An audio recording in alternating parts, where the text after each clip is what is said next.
ভারতের মধ্যে মসজিদকে শহীদ করে মন্দির বানিয়েছে রেকর্ড আছে। বাংলাদেশের মধ্যে একটা মন্দিরকে ভেঙে মসজিদ করেছে রেকর্ড নেই। কি কথা ঠিক? ভারতের মধ্যে মুসলমান নারীদেরকে হিজাব পরে স্কুল কলেজে যাই ঢুকতে দেওয়া হয় না, বাধা দেওয়া হয়। ভারতের মধ্যে যখন হিন্দুদের রং মারামারি হোলি খেলা হয়, মুসলমান বুরকা পরা মেয়েদেরকে রং মেরে কালার করে দেওয়া হয়।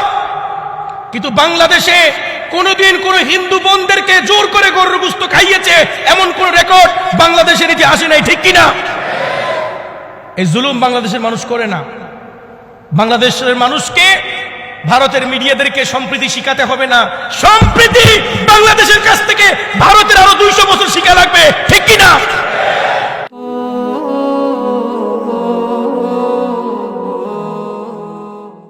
বিশেষ করে এই অন্তর্বর্তীকালীন সরকারের সময় আমরা এই সমস্যাটা বেশি দেখতেছি। দুইজনের মধ্যে যদি বিবাদ থাকে, তৃতীয় পক্ষ এখানে দাঁড়িয়ে যায় আগুন আরো ভালো করে জ্বালানোর জন্য। ভাই, মামলা তো 3 জনেরই দিয়েছেন, একজন বাদ পড়ে গেছে, তারও দেন। কারে দেন? 3 জনকে দিছেন, অমুকরেও দেন। এইভাবে উস্কায় কিছু মানুষ আছে না নেই? আছে। আবার কিছু মানুষ আছে গর্তের ভিতর থেকে হিন্দু এবং মুসলমানকে দাঙ্গা লাগানোর জন্য উস্কানি দেয়, এমন ফাসাদি আছে না নাই? আর মানুষকে এখন ভিতর থেকে উস্কানি দেয় হিন্দু আর মুসলমান কিভাবে দাঙ্গা লাগানো যায়, ফাসাদ লাগানো যায়, ঠিক কিনা? প্রিয় ভাইরা আমার,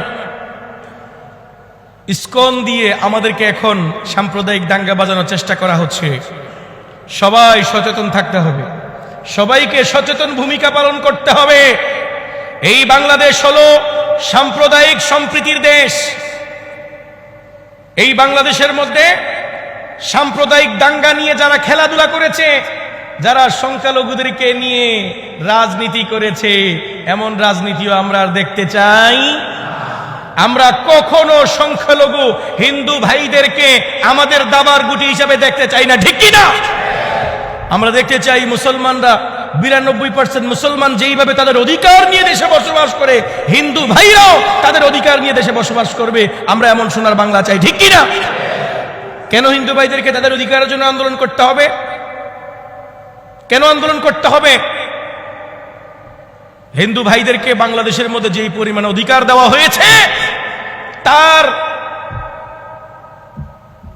অর্ধেক অধিকারও ভারতের মধ্যে মুসলমানদেরকে দেওয়া হয় না, ঠিক কিনা? ভারতের মধ্যে ভারত আমাদেরকে খালি বলে আমরা নাকি বর্তমানে হিন্দুদেরকে নিয়ে রাজনীতি করার চেষ্টা করতেছি, হিন্দুদের উপরে জুলুম করার চেষ্টা করতেছি, মন্দির পোড়ানোর চেষ্টা করতেছি। না, বাংলাদেশের ইতিহাস এমন ইতিহাস নয়। সাম্প্রদায়িক দাঙ্গা এবং সাম্প্রদায়িক উস্কানিমূলক কাজ ভারত করেছে, বাংলাদেশ কখনো করে না, ঠিক কিনা? ভারতের মধ্যে মসজিদকে শহীদ করে মন্দির বানিয়েছে রেকর্ড আছে। বাংলাদেশের মধ্যে একটা মন্দিরকে ভেঙে মসজিদ করেছে রেকর্ড নেই। কি কথা ঠিক? ভারতের মধ্যে মুসলমান নারীদেরকে হিজাব পরে স্কুল কলেজে যাই ঢুকতে দেওয়া হয় না, বাধা দেওয়া হয়। ভারতের মধ্যে যখন হিন্দুদের রং মারামারি হোলি খেলা হয়, মুসলমান বুরকা পরা মেয়েদেরকে রং মেরে কালার করে দেওয়া হয়। কিন্তু বাংলাদেশে কোনদিন কোন হিন্দু বোনদেরকে জোর করে গরুর গোশত খাইয়েছে এমন কোন রেকর্ড বাংলাদেশের ইতিহাসে নাই, ঠিক কিনা? এই জুলুম বাংলাদেশের মানুষ করে না। বাংলাদেশের মানুষকে ভারতের মিডিয়াদেরকে সম্প্রীতি শিখাতে হবে না। সম্প্রীতি বাংলাদেশের কাছ থেকে ভারতের আরো 200 বছর শিখা লাগবে, ঠিক কিনা? সম্প্রীতি আমরা শিখিয়েছি মানুষকে। ভারতের মিডিয়াগুলো পাগল হয়ে গেছে, এখন দালালি করতেছে, আমাদের বিরুদ্ধে উস্কানি দিচ্ছে। আমরা নাকি মন্দিরে আগুন দেই মুসলমানরা। খবরদার, বাংলাদেশের কোন মুসলমান মন্দিরে আগুন দেয় না। মুসলমান রাতের পর রাত মন্দিরকে অতন্ত্র প্রহরী হিসাবে পাহারা দিয়েছে, এটা বাংলাদেশের রেকর্ড। এমনকি মাদ্রাসার ছাত্ররা মন্দিরকে পাহারা দিয়েছে, রেকর্ড আছে না নাই? আছে। এই বিরল সম্প্রীতি, এই ভালোবাসা, এই সৌহার্দ্য সোনার বাংলা ছাড়া আপনি ভারতে কল্পনা করতে পারবেন না। প্রিয় ভাইরা আমার, সময় খুব সংক্ষিপ্ত। যেই কথাটা বলতে চেয়েছিলাম, বর্তমানে এই অন্তর্বর্তীকালীন সরকারের আমলে দুইজনের মধ্যে ফাসাদ লাগানোর জন্য তৃতীয় পক্ষ প্রচন্ড কাজ করতেছে।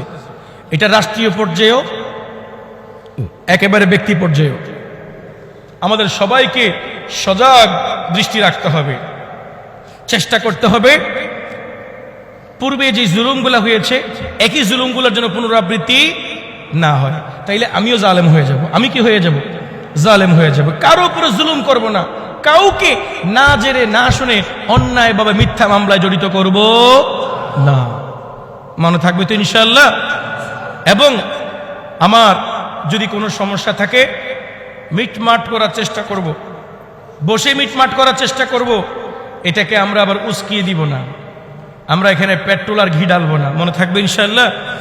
তো নবীজি বলেছেন, আলা উখবিরুকুম বিআফদালা মিন দারাজাতিস সিয়ামি ওয়াস সালাতি ওয়াস সাদাকা। হে আমার সাহাবীরা, আমি কি তোমাদেরকে এমন একটা আমলের কথা বলে দিব যে আমলটা রোজা, নামাজ, সাদকার চাইতে উত্তম? নবীজি বলেছেন, ইসলাহু যাতিল বাইন, দুই ঝগড়া লিপ্ত ব্যক্তির মধ্যখানে মীমাংসা করে দেওয়া, সমাধান করে দেওয়া, দুইজনকে মিলিয়ে দেওয়া। আমি যথেষ্ট চেষ্টা করি যে ইমাম, কোনো জায়গায় যদি দুই পক্ষে ঝগড়া থাকে, দুই পক্ষের ঝগড়াকে মিলিয়ে সমাধান করার চেষ্টা করি। আপনারা করবেন তো ইনশাআল্লাহ? আজকে থেকে নামাজের চাইতে বেশি সওয়াব এই চিন্তা করে কাজটা করবেন তো ইনশাআল্লাহ? ঝগড়া থাকলে মিটমাট করার চেষ্টা করবেন তো ইনশাআল্লাহ? এগুলোর মধ্যে সওয়াব আছে, ঠিক আছে তো ইনশাআল্লাহ?